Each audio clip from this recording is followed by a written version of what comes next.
২৬ জানুৱাৰী গণৰাজ্য দিৱসৰ দিনা দিল্লীত অনুষ্ঠিত হ'ব লগা কাৰ্যসূচীত অংশগ্ৰহণ কৰাৰ কাৰণে নিমন্ত্ৰণ লাভ কৰিছে বজালী খণ্ড উন্নয়ন বিষয়া কাৰ্যালয়ে। আৰু এই কাৰ্যালয় লাভ কৰাৰ পিছতে তেখেতসকলে নিৰ্বাচন কৰি দিছে দুগৰাকীকৈ জনপ্ৰতিনিধি।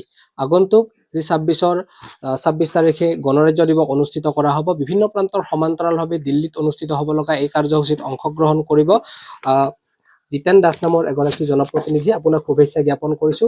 কেনেধৰণে নিমন্ত্ৰণ লাভ কৰিলে বা কি কাৰণে আচলতে এই নিমন্ত্ৰণ লাভ কৰা হ'ল? মোক বজালী আঞ্চলিক পঞ্চায়তৰ সভাপতি হিচাপে বজালী ব্লকৰ পৰা চিলেকশ্যন কৰিছে আৰু মাননীয় মন্ত্ৰী মহোদয় মোক বিষয়টো অৱগত কৰাইছে। তেখেতৰ নিৰ্দেশ অনুসৰি আৰু আমাৰ বজালী ব্লকৰ আগতেই এৱাৰ্ড এটা পোৱা হৈছিলে আৰু মুগুৰীয়া জিপিৰ এৱাৰ্ড পোৱাৰ কাৰণে আমি দুয়োজনক হয়তো আমি কামবিলাক কৰিছে অফিচিয়েলি মানুহখিনে, কিন্তু তাৰে হেৰিটো আমি পাইছোঁ। বজালীৰ পৰা আপোনাৰ লগতে আৰু কোন যাব বুলি ক'লে? ডুমুৰীয়া নহয়, আপোনাৰ মুগুৰীয়া জিপিৰ সভানেত্ৰীজনে যাব। কি নাম তেখেতৰ? তেখেতৰ নামটো মই নাজানো বাৰু, কিন্তু মহিলা মানুহ হয়, তেখেতে যাব। দায়িত্বভাৰ নতুনকৈ লাভ কৰাৰ পিছতে আচলতে এয়া শুভক্ষণ বুলি ক'ব লাগিব। তেনে ক্ষেত্ৰত কাক ধন্যবাদ দিব, কেনেধৰণে কি ক'ব? মই অসম চৰকাৰৰ জ্যেষ্ঠ কেবিনেট মন্ত্ৰী মাননীয় ৰঞ্জিত কুমাৰ দাস ডাঙৰীয়াক ধন্যবাদ জ্ঞাপন কৰিছোঁ। তেখেতৰ লগতে মই ৬০ বামুণপাৰা গাঁও পঞ্চায়তৰ সমূহ ৰাইজক ওচৰত মই চিৰকৃতজ্ঞ হৈ ৰ'ম। তেখেতসকলৰ মৰম আৰু আশীৰ্বাদৰ বিনিময়তে মই আজি এইখিনি স্থান পাইছোঁ। মই অসম চৰকাৰৰ জ্যেষ্ঠ কেবিনেট মন্ত্ৰী আৰু অসম চৰকাৰৰ মাননীয় মুখ্যমন্ত্ৰী মহোদয়ক ধন্যবাদ জনাইছোঁ।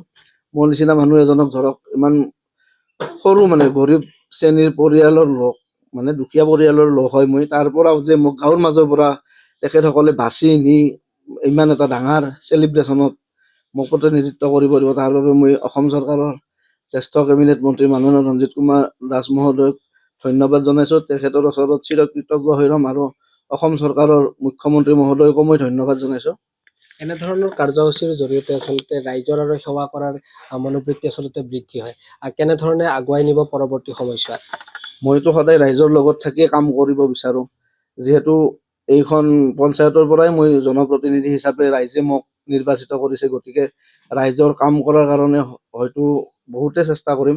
আগৰ পৰা পাৰাখিনি যিখিনি চৰকাৰী আঁচনিকে আদি কৰি যিখিনি সহায় সুবিধা আহে, সেইখিনি মই দিয়াৰ কাৰণে চেষ্টা চলাই আছোঁ। প্ৰায় বহুতৰ লগতো জনসম্পৰ্ক মোৰ আছে, গতিকে ভৱিষ্যতেও মই এনেকৈ কাম কৰি যাম ৰাইজৰ লগত মিলি। বিগত সময়ছোৱাৰ সমান্তৰালভাৱে যদি আপুনি দায়িত্বভাৰ গ্ৰহণ কৰাৰ পিছত চাবলৈ যোৱা যায়, পঞ্চায়তটোত কেনেধৰণৰ কাম কাজসমূহ আৰু কৰণীয় বুলি আপুনি অনুভৱ কৰিছে?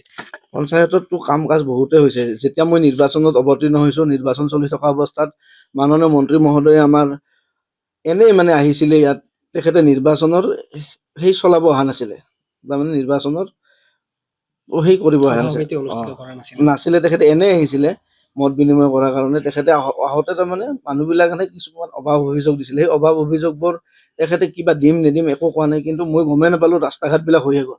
আমাৰ খাৰাধাৰা কালী মন্দিৰ হাইস্কুল বৰ্তমান হাই ছেকেণ্ডেৰী হৈছে, সেই ৰাস্তাটোতো আগতে বহুত বেয়া আছিলে, কিন্তু কোনেও একো গম নোপোৱাকৈ ৰাস্তাটো হৈ গৈছে। গতিকে বহুত কাম হৈছে মাননীয় মন্ত্ৰী মহোদয়ৰ নেতৃত্বত বজালীত বহুত কাম হৈছে।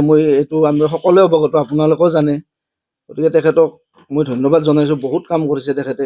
আপোনাৰ লগতে আৰু এই দিল্লীত অনুষ্ঠিত হ'ব লগা কাৰ্যসূচীত কোন কোন যাব? মোৰ লগতে মোৰ পৰিয়াল যাব, মই যাম, মোৰ মিছেছ যাব আৰু মোৰ লগত মোৰ সৰু ল'ৰা আৰু ছোৱালী এজনী আছে, আমি 4জন যাম।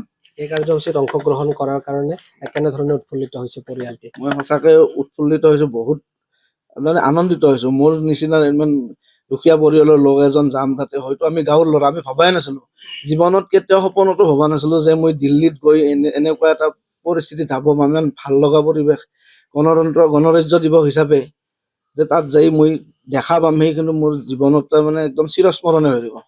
ধন্যবাদ জ্ঞাপন কৰিছোঁ। এয়া আছিল জিতেন দাস। তেখেতে আগন্তুক যি ২৬ তাৰিখে গণৰাজ্য দিৱস দিল্লীত অনুষ্ঠিত কৰা হ'ব, এই কাৰ্যসূচীত প্ৰধানমন্ত্ৰী নৰেন্দ্ৰ মোদীৰ যি তেখেতসকলক নিমন্ত্ৰণ জনাইছে, এই নিমন্ত্ৰণত তেখেতে অংশগ্ৰহণ কৰাৰ সমান্তৰালভাৱে তেখেতে আগন্তুক সময়ছোৱাত পঞ্চায়তটোৰ বিভিন্ন ধৰণৰ যি উন্নয়নকামী কামসমূহ আছে, সেই কামসমূহ আগুৱাই নিয়াৰ পৰিকল্পনা কৰা বুলি সংবাদ মাধ্যমযোগে জানিবলৈ দিয়ে।